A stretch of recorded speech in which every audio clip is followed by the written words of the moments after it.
So thank you very much, Michael. That was a great overview of a very nice paper.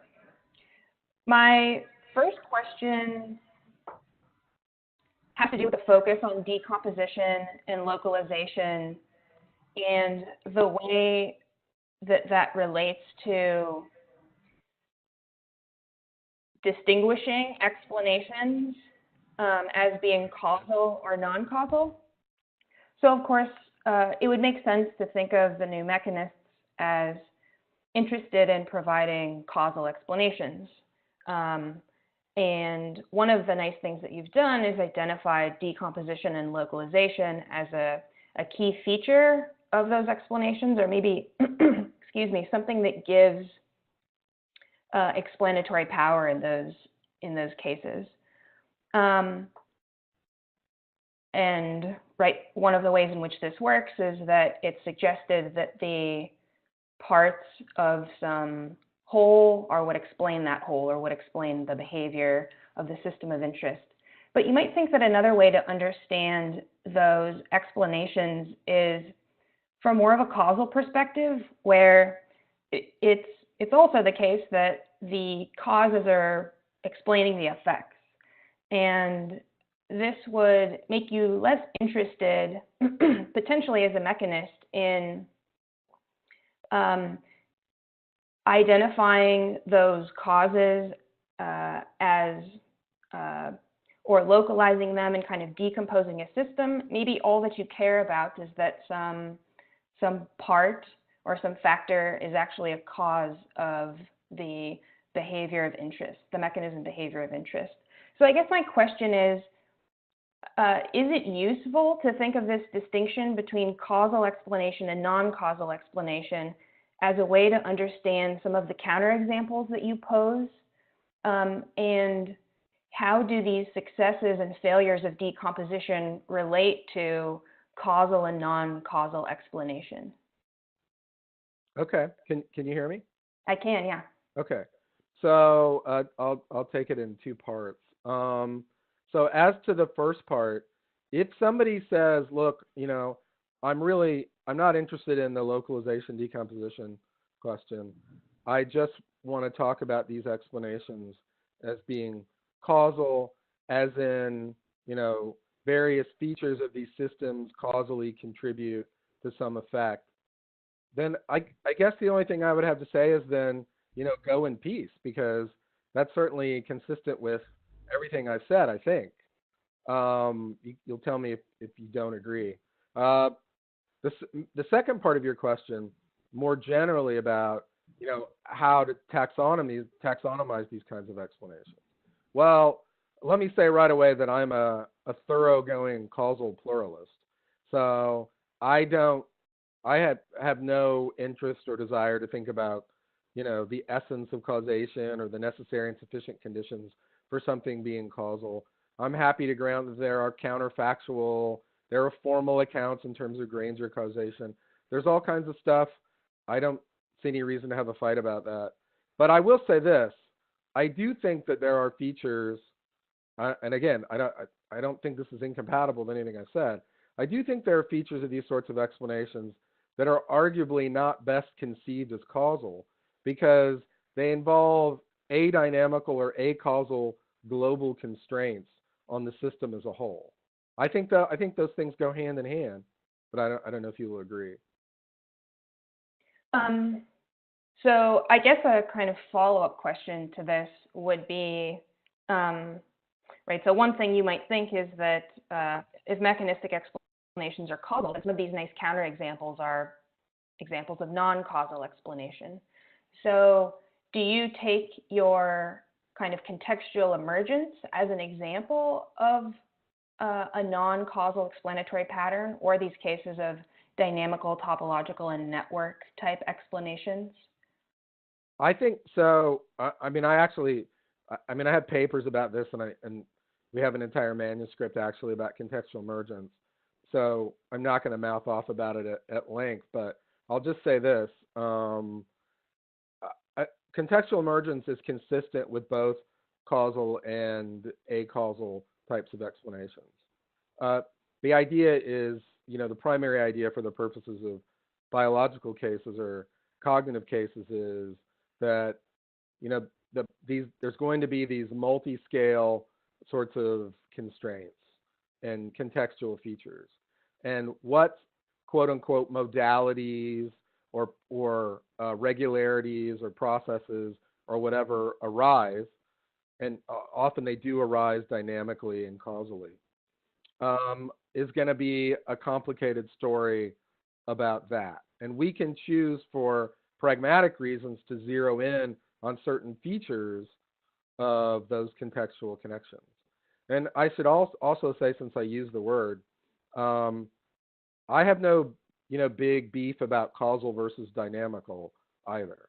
So I think we can describe these sorts of explanations causally, we can describe them dynamically, and we can also describe them in terms of adynamical global sorts of constraints on the operation of the parts. Okay, great, thank you. So in that sense, contextual emergence can be compatible with both maybe some causal and some non-causal explanations. But so then decomposition and localization, is that compatible with causal explanation? Or are those kind of contrasting? Is it, are causal explanations by default ones for which you don't have these features of decomposition and localization? Well, of course, the take-home message is, I think that the cases that I've talked about in biology and neuroscience are counterexamples to localization and decomposition. So I think that those are not features in any interesting way of those systems. But when you look at the literature on localization and decomposition, one can certainly find both causal, or if you like, temporal versions of that story, and one can also find, the literature of constitution, where, and sometimes people equivocate, where they talk about these in a more sort of non-causal, synchronic kind of way. But I do think that if you really believe there are these global constraints, I think that by definition, that is contrary to localization and decomposition, because you cannot, when you look at things like plasticity, robustness, autonomy, and network architectures, or hierarchies, by definition, those are not things that get explained in terms of local matters of fact. Perfect. Yeah, that's very clear. Thank you. So a second question concerns the pluralistic picture that you painted more maybe in the paper than in the talk. Right. But right, so one of the take-home messages of this work is the suggestion that explanatory strategies and techniques in biology and cognitive science are pluralistic, that maybe we see a heterogeneous set of different explanatory patterns or structures. There was something in the paper that I wondered might conflict with this, and it had to do with your discussion of acceptable forms of dynamical network or topological explanations. So it seemed during part of the paper that you were rejecting a kind of minimal model type of explanatory pattern that Bob Batterman has discussed and that I've discussed in some work, and that you were claiming that a more topologically oriented explanatory pattern was maybe the best or only way to understand these non-mechanistic explanations. So I guess my question is, if your kind of pluralism, kind of pluralistic conclusion at the end of this paper or analysis supports these different explanatory strategies, then do you find that these minimal model explanations are just another kind of genuine explanatory pattern along with the topological explanations that you discussed? And if not, then on what grounds do you view them as maybe being excluded from this stockpile of genuine kind of acceptable explanations? And then how would that be compatible with the kind of pluralism that you support and suggest in the paper? Well, certainly I don't mean to exclude minimal model type explanations from my pluralistic universe. Um, and I'm happy to grant that they exist, and they exist in some part in these cases. What that part of the paper was about is just saying I don't think that that minimal model story by itself, which I think is totally neutral um, and orthogonal to these questions about localization and decomposition, is the primary and interesting thing about these sorts of systems like these network explanations. I think that, so in other words, I think from that I'm trying to do something more ontological. I'm trying to say more about why I think that these network explanations work and that they have the features they do.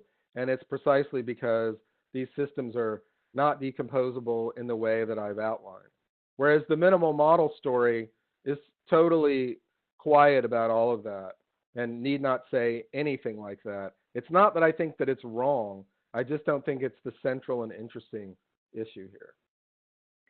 Okay, but even in these cases that you discussed, just the fact that they fail to be decomposed, they fail decomposition and localization, isn't enough of a story about how they're explanatory, right? They don't derive their explanatory power from the lack of those features.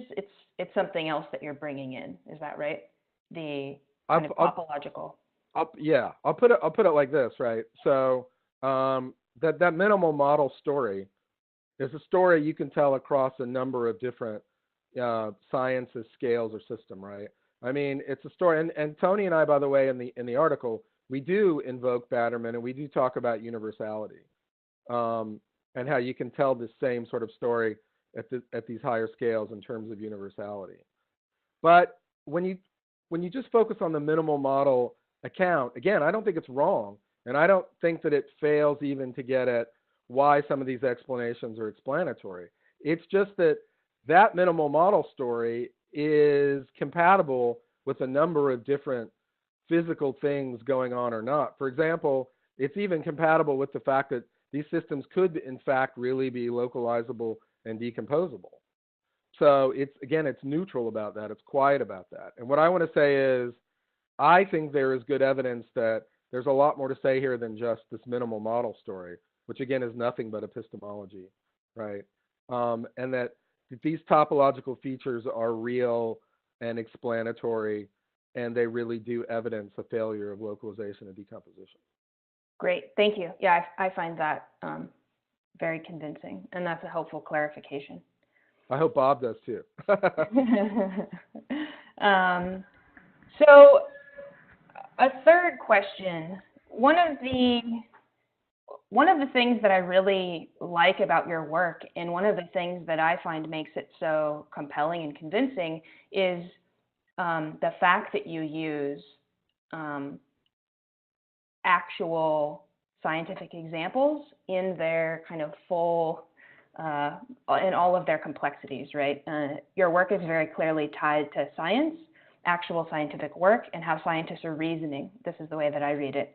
One of the things that you mentioned in the paper in discussing the mechanism concept, and maybe ways in which these new mechanists have changed or altered or expanded their kind of definition of mechanism, is that you're really not interested in getting into a debate about how mechanisms should be defined. Or at one point you say you have no compulsion to fight over semantics. And I find this very interesting, and I understand it, but I wonder if in some ways it might actually be helpful to suggest that these new mechanists should be relying on a notion of mechanism that is compatible with the way scientists use that concept. And in fact, this is one of the features of this. This is one of the ways in which new mechanists got us excited about this concept in the first place. It's used so often in biology, neuroscience, and so on. And so surely it's important because scientists are using it all the time. So I wonder, this is a kind of question, should we demand that new mechanists work harder to use this concept in the way that scientists in these fields are actually using it? And would that be a way to kind of pin them down to a clear way of defining the terms so that it's philosophically useful? That's a really good question, and it opens up a lot of can of worms, and I'll see if I can try to address them all. So here's the first thing I really want to say that I think is relevant to your question.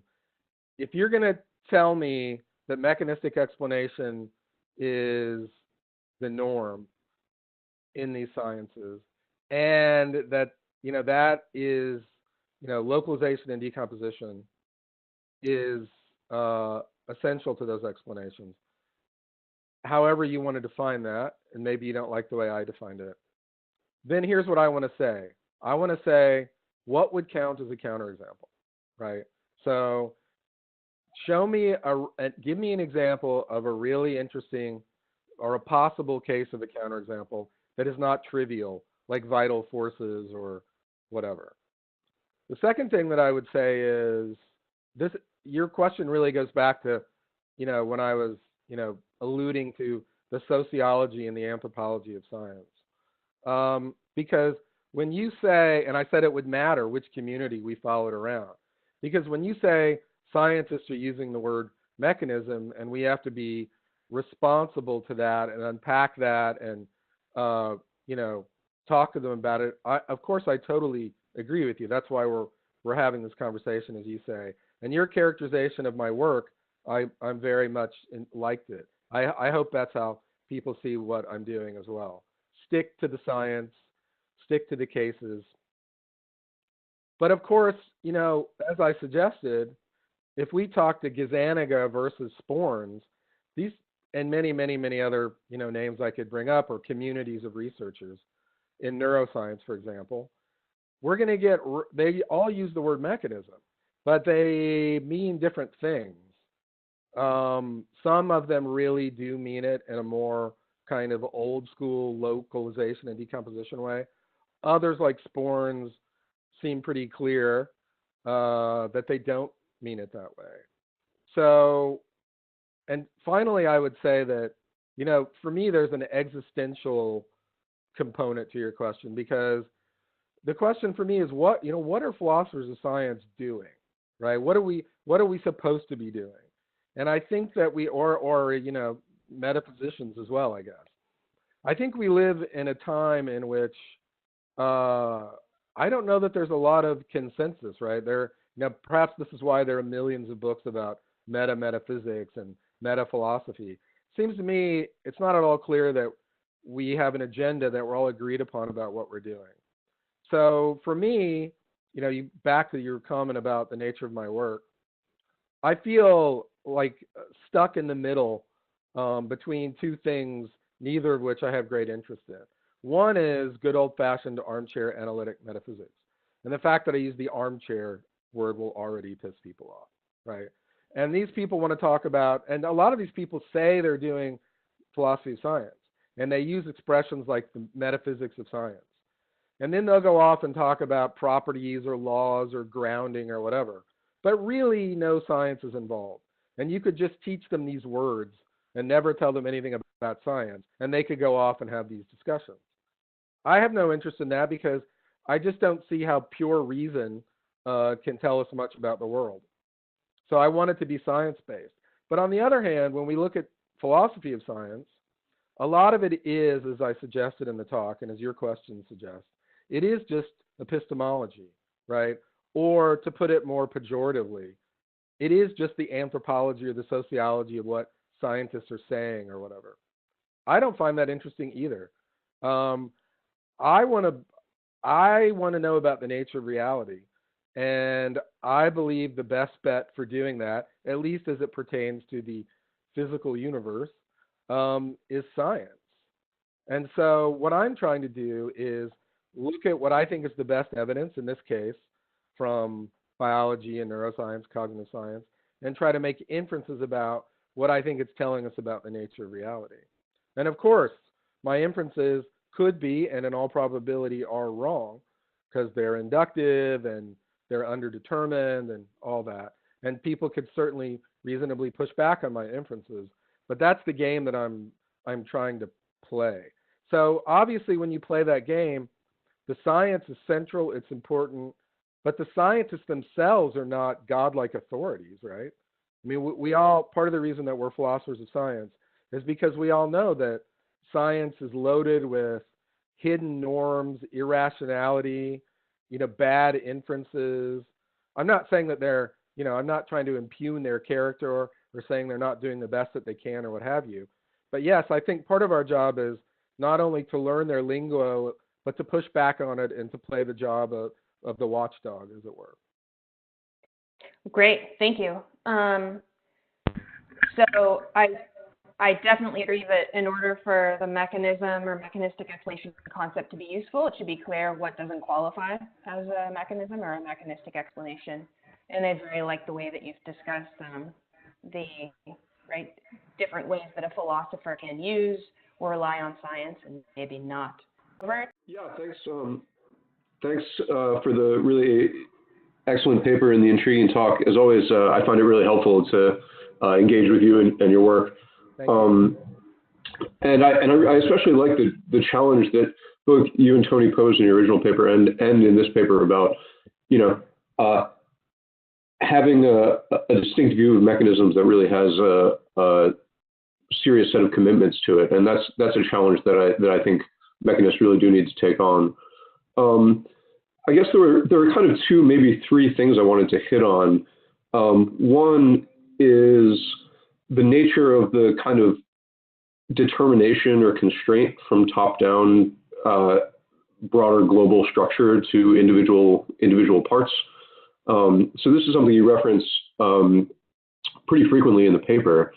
And I take it this is one of the ways that context is supposed to get into the story, right? So you've got a context operating at the global level, and then that's sort of constraining or determining what's going on in the parts.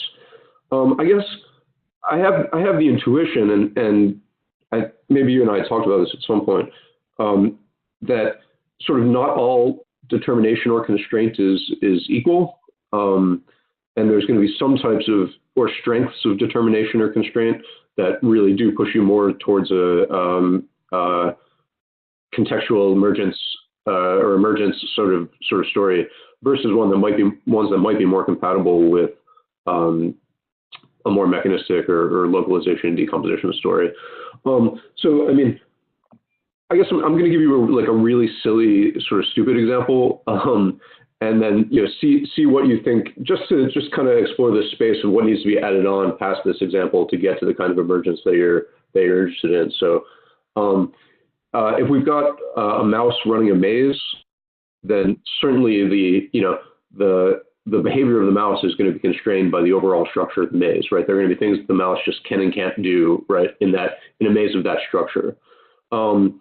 And then, imagine that we, pick up the mouse and we put it in a different maze, right? Now we've got a different global structure of the maze that's constraining very much what the mouse can do. And indeed, it performing its function successfully of getting the cheese or whatever is, shaped by the new situation.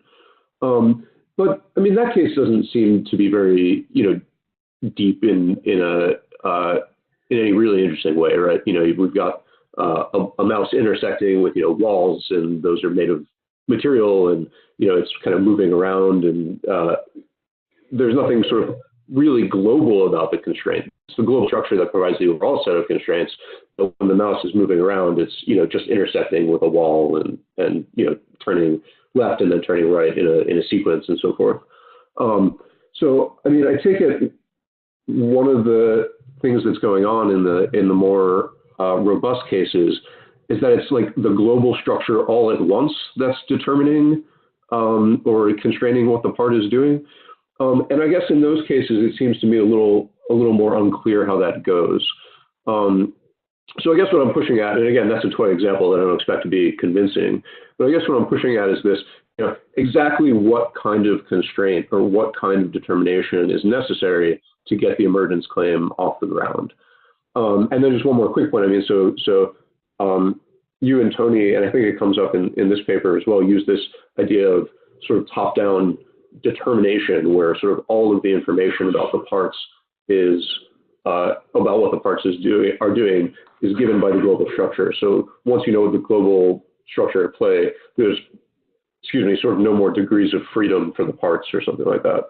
That's a case that I'm not so convinced is as rampant in biology as you suggest, right? So in gene regulation networks, for instance, sure, there's like a global topology, but a lot of times what the parts are doing depends on, some subset of those interactions. So I guess this is all just trying to get at sort of what kind of top-down constraint or what strength of top-down constraint satisfies your picture of emergence. Okay, good. Well, that's a really good question, and obviously what it asked me to do is to, really get into the weeds. So there's I'm probably not going to be able to give you a satisfying answer in this context. And it may be a good way to get it. You and I have had really good, interesting back and forth about these sorts of things. And like in your talk in this venue, and you talked about, contextual decomposition. So maybe one interesting, and maybe you're going to get to this, interesting way of asking your question is, well, what, if anything, is the difference between contextual decomposition and contextual emergence? So I'll come back to that in a second. But I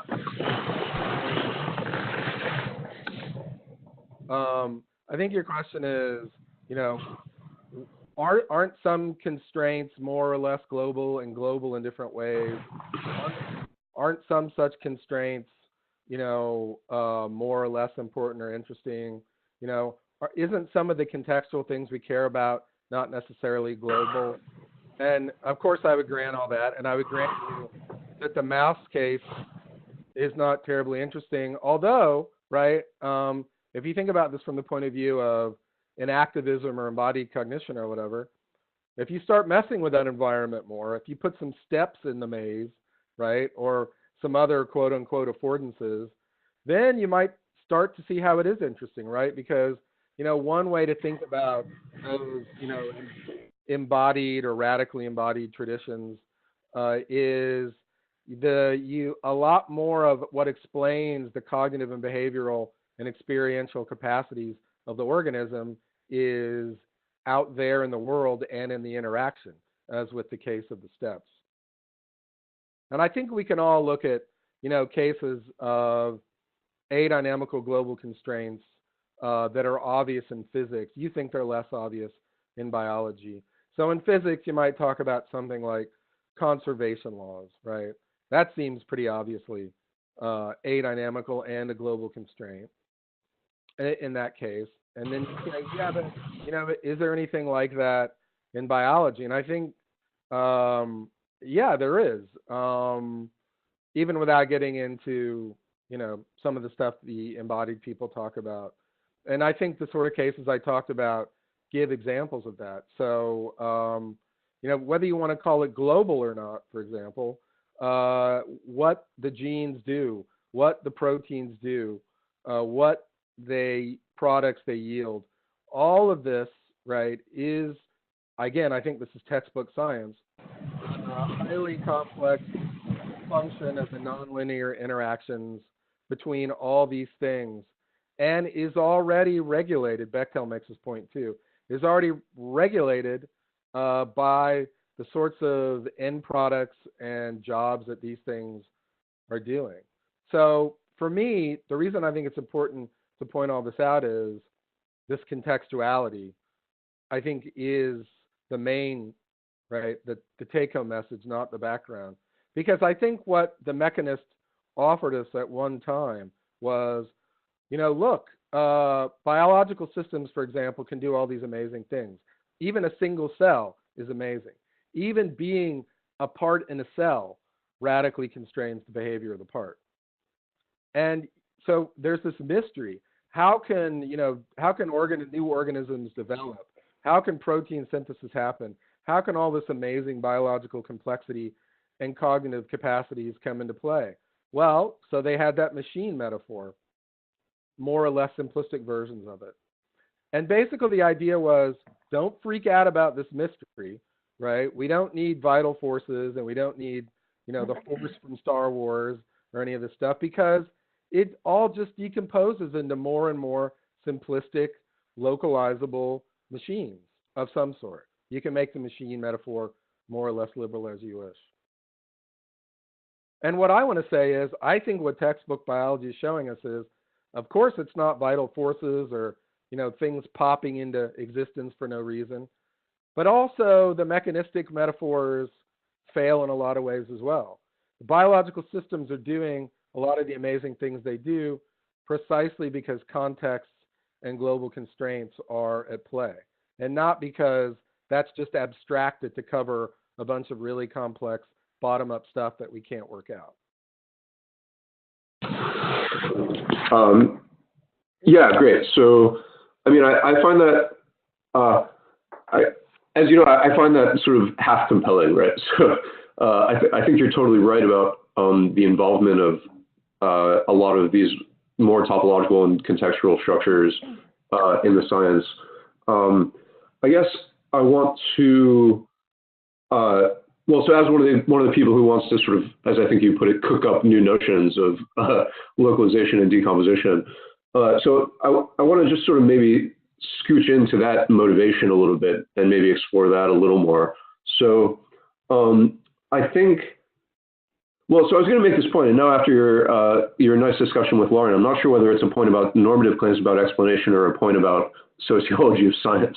So maybe there's something indicative in that. But I guess what I want to say is one thing that I've been thinking about is how to construe the pluralism, right, and trying to really make sense of the different explanatory roles of different models or picking out different structures in the world and how they relate to each other. And I guess one of the things that I see is a closer relationship, and I think this is what Bechtel sees as well, is a closer relationship between these different kinds of structures or models describing these different kinds of structures than maybe you see. And so some of the cases that I think about, including rich club structures in graph theoretic neuroscience, networks in circadian systems, it seems to me that there's often sort of differences of direction where you move from one or start from one and move to the other or vice versa. So in the circadian system, at least the mammalian intracellular circadian clock, there's a huge amount of knowledge of mechanistic detail. And one of the major advances in the last 10 years or so has been precisely to recognize that, you group the causal interactions in a certain way and you type the causal interactions in a certain way. And this not easy, but sort of clearer picture emerges of what the network motif structure is. And that kind of describes in a perspicuous way all of the different interacting bits of the system. And I mean, I think that's a really great insight. But in a way, it doesn't seem like an insight that departs to a wholly different kind of explanation from what the causal detail and molecular details of the story are giving you. It's a way of summarizing or understanding at a more abstract level. And here we are at the abstraction question, right? Understanding at a more abstract level what's going on in this when you look at it at the molecular level, extremely messy complex of causal interactions. In the neuroscience case, it strikes me that it often goes the other way, right? So we don't understand exactly what the set of causal interactions is to begin with. So we might start with something like functional connectivity or a comparison of network structure in a rest condition versus a task condition.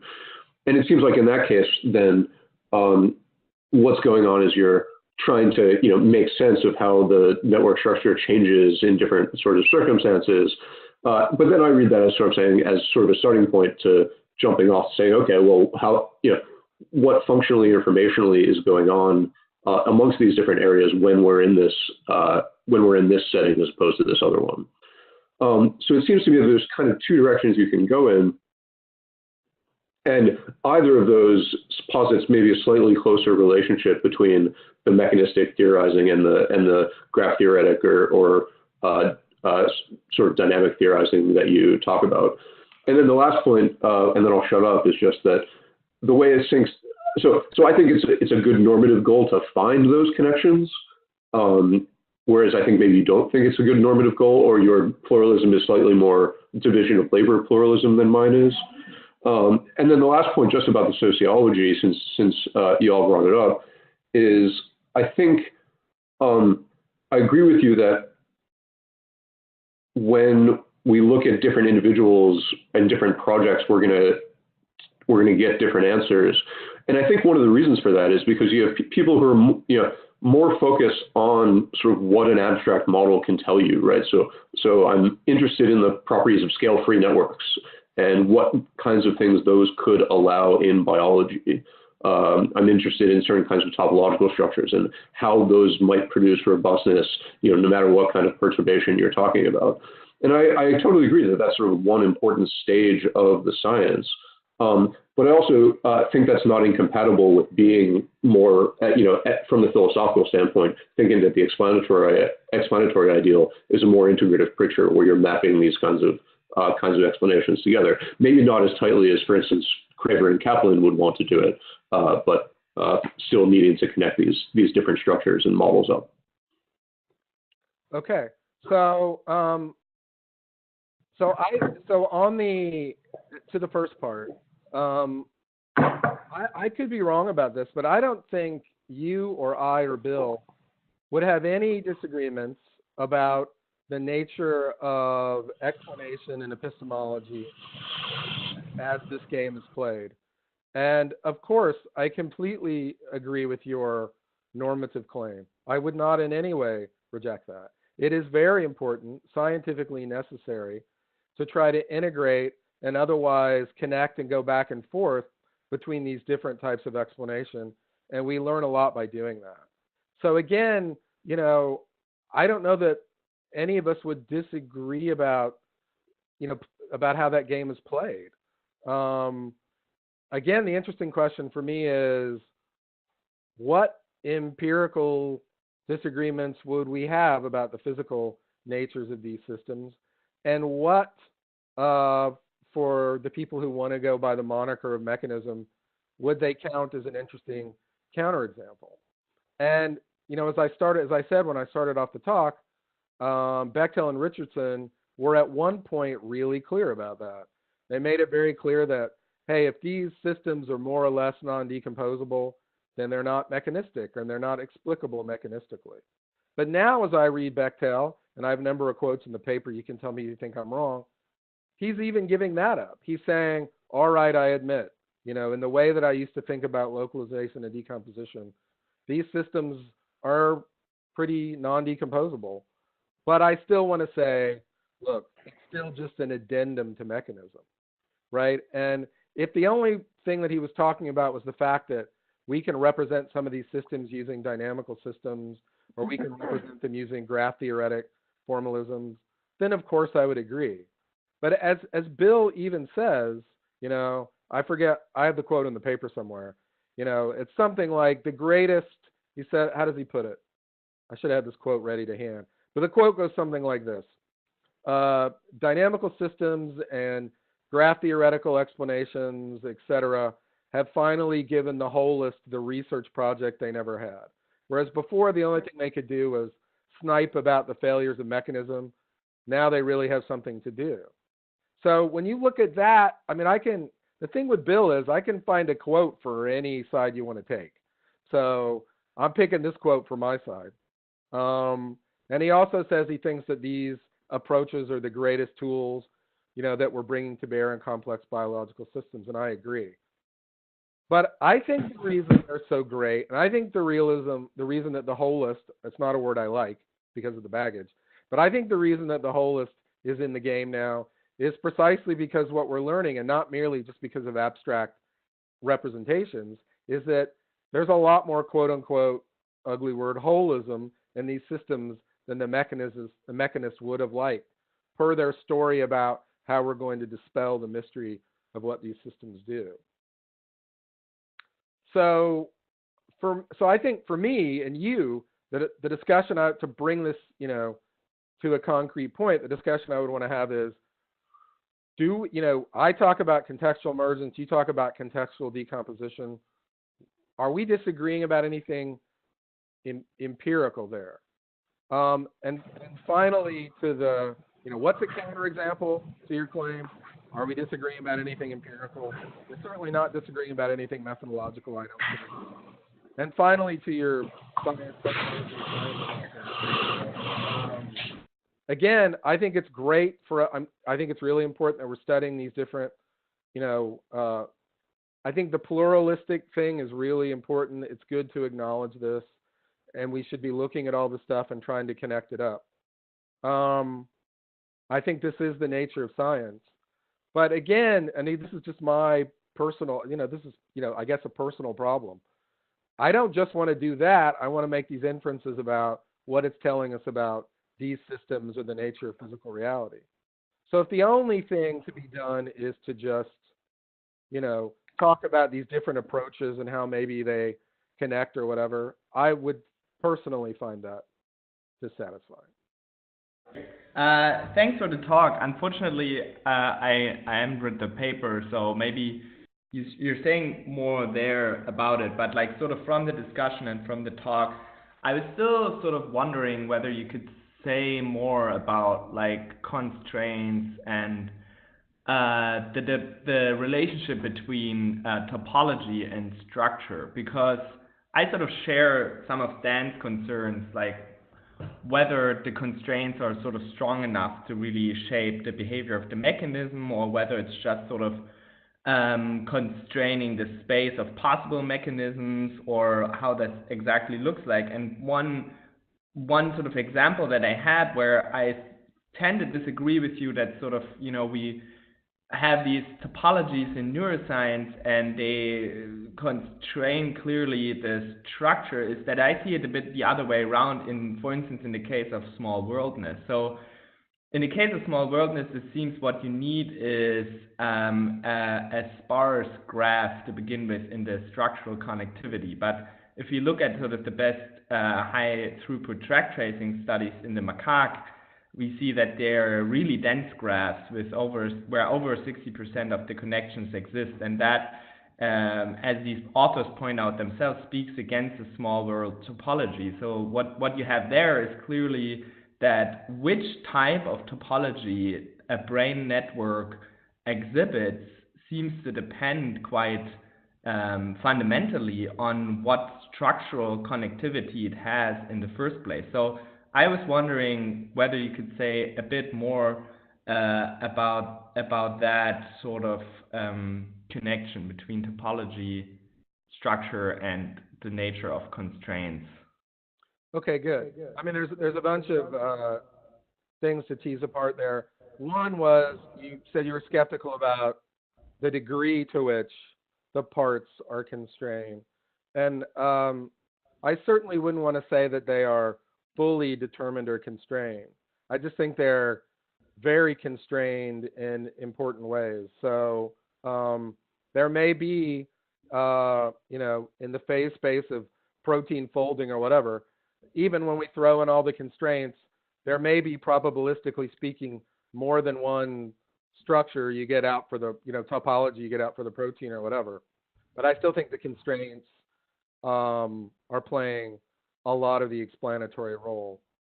The second question was, well, what about the relationship between structure and topology in general? And of course, I certainly agree with you that there's not a total disconnect there.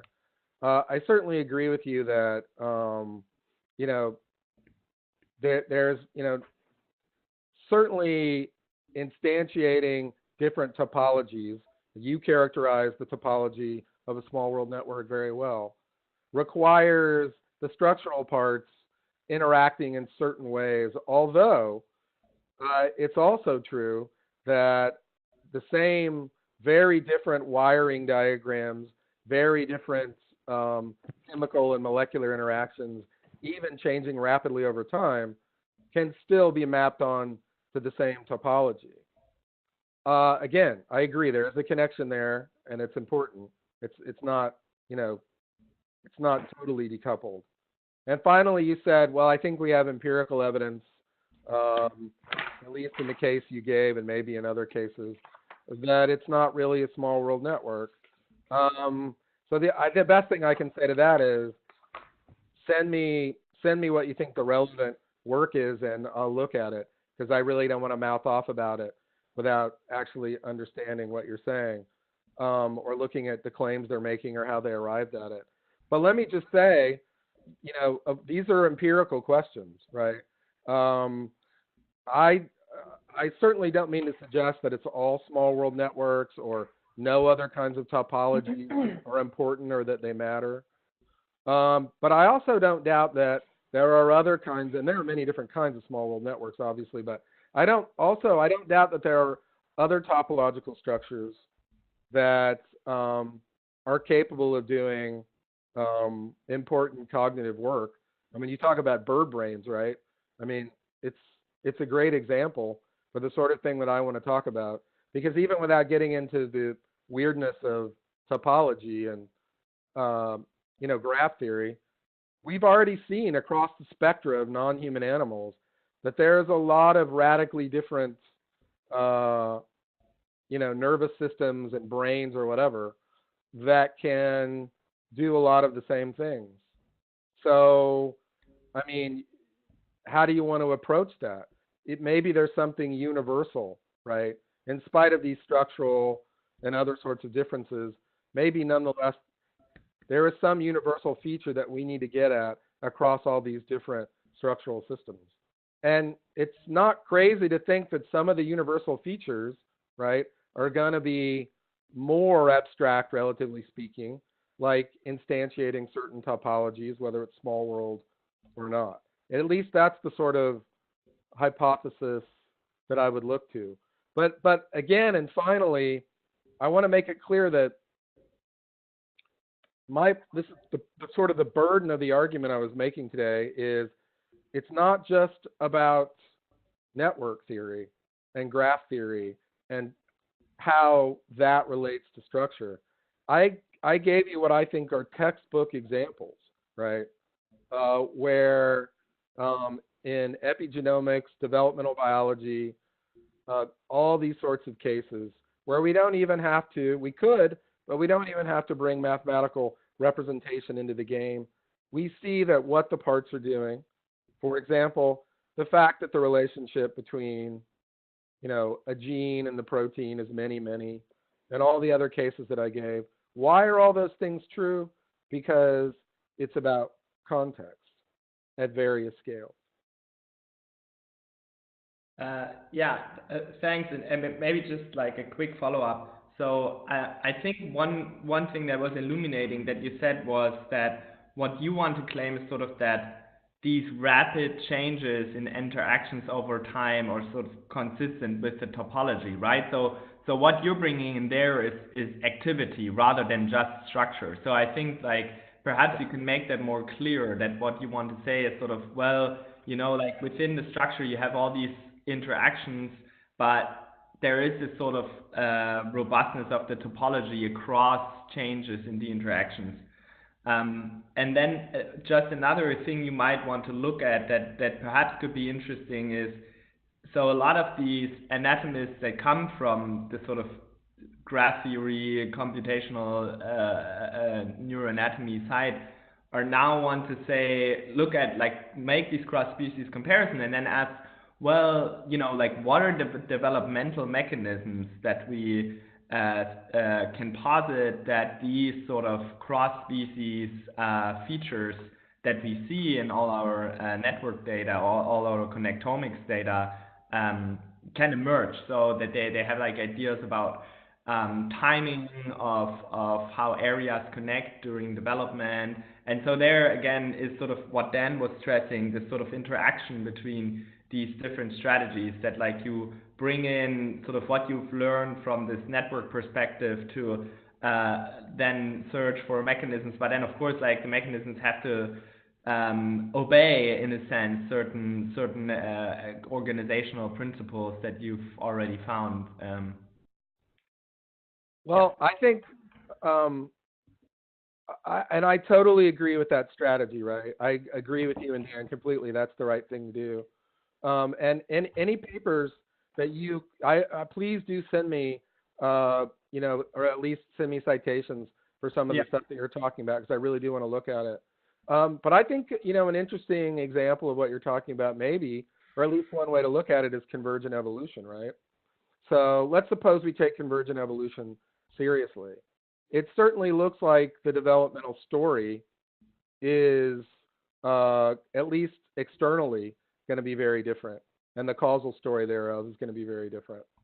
And it certainly looks like the environmental constraints have a lot to do about why these strategies and other things converge.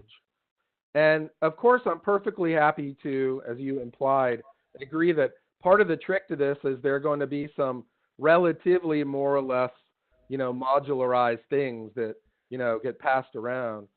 But what I would say about that sort of modularity is it doesn't look at all like the modularity of the ebb psych person, right? Because what's interesting about these quote unquote, modules or whatever that, get passed around is they kind of bring their context with them, right? They still require certain physical and chemical context to do what they do in various other settings, but they come along with them. At least that's how I'm thinking about it at the moment. Thanks. I will send the quotes. Thank you.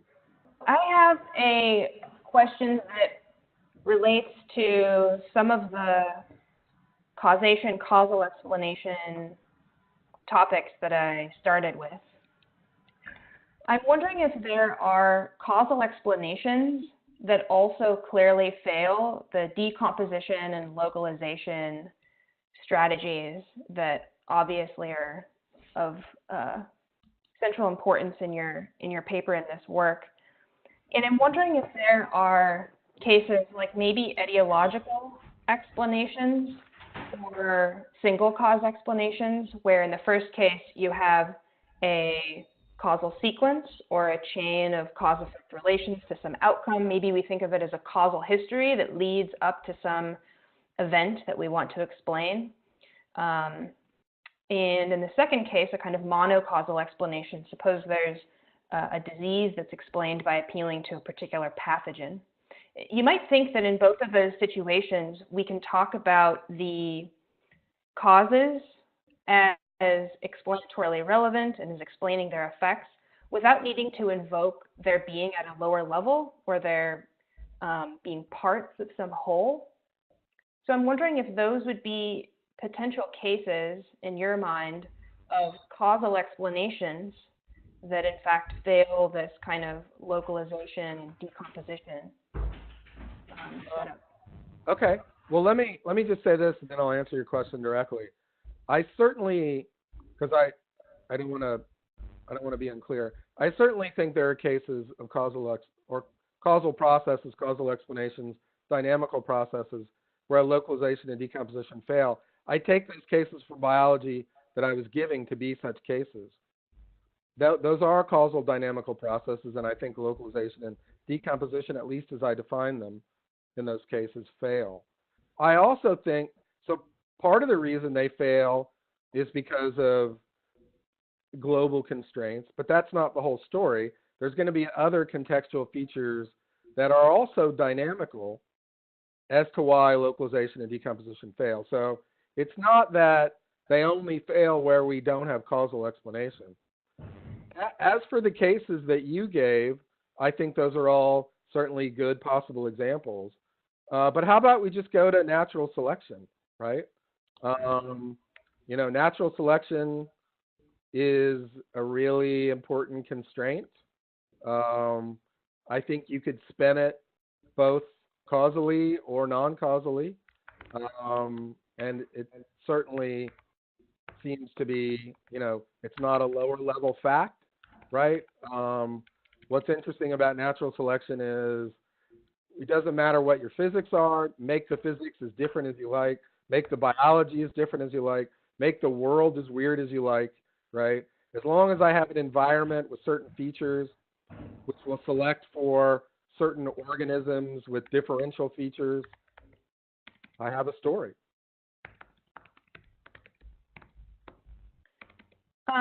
So I took it that one difference between some of the cases of causal processes that you were discussing is that there were still these network type properties that were doing the kind of main explanatory work, and that it wasn't so in some of these causal cases I'm thinking of, what matters is just that you have a kind of difference-making relationship between a kind of candidate cause and some effect. And the explanatory power is coming from that type of setup. Is that also going on in these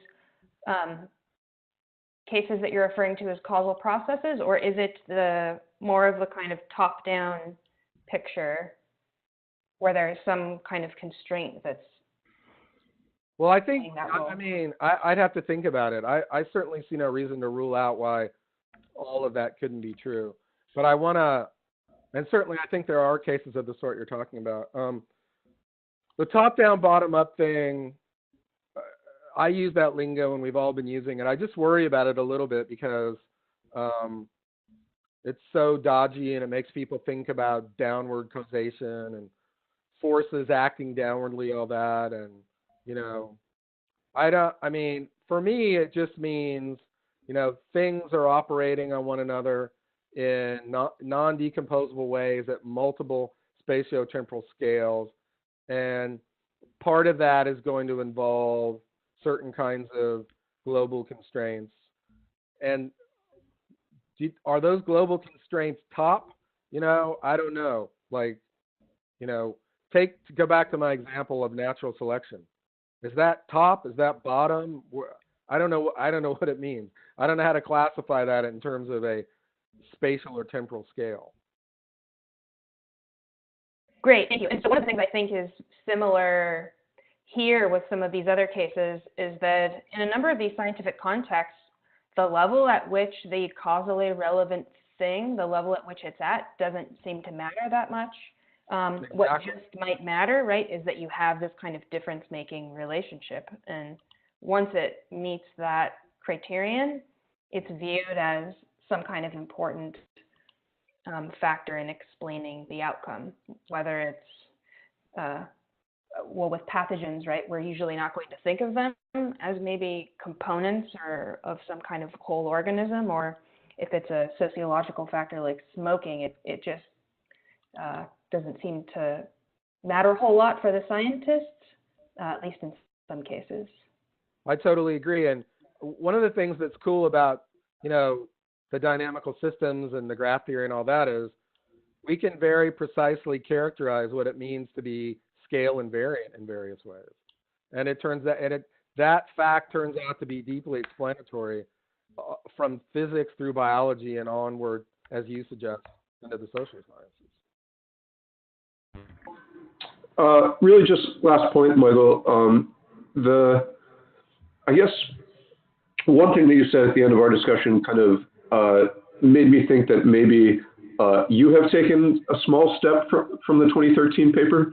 So the way I read your discussion of pluralism with Tony in the 2013 paper was as kind of situational. So there's certain kinds of system behaviors or certain kinds of phenomena for which a non-decompositional explanation instead of a decompositional explanation is the right one.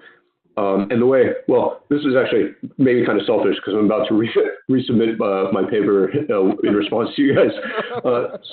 So the way I understood what you said in the 2013 paper is, there's kind of a toggle between kinds of explanations. So the pluralism is that there's certain kinds of scenarios, certain kinds of interactions within a system that are perfectly explicable mechanistically, read in terms of loc and decomp. But then, you have certain kinds of complexity at work, and what that does is shift you away from that kind of explanation towards a non-decompositional explanation.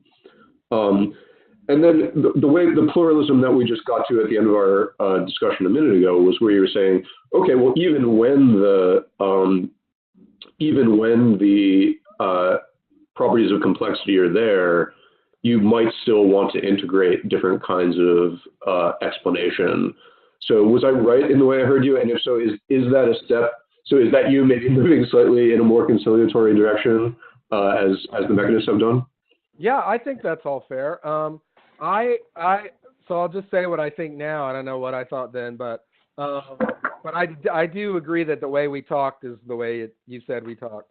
So I think if we just go to the heuristic explanatory side of the discussion, I think there's going to be loads of pragmatic reasons why we want to more or less localize and decompose or not. And all those are just going to be determined by, what are you asking? What do you want? What do you want to predict? What do you need or whatever? And I think that's all perfectly good. But I would say, right, moving over to the ontological side, from the sorts of cases I talked about, I would say, and I don't think you're going to disagree with me, that even when we play the game of localization and decomposition heuristically, it's still the case, right, that it's still the case that what the parts do and what their activities are, right, when we say this is the function they're playing, is still going to be about the context. So in other words, there's no completely context-free assignment of function or activity. But it's still perfectly fine to stipulate what it is. Yeah, great. So, I mean, I think that is a core point about which you and I are totally agreed. And I think I definitely look forward to hopefully many more discussions of teasing out the implications of that. Well, like I said, invite me to New Orleans and yeah. discuss over absolutely stuff. Yeah.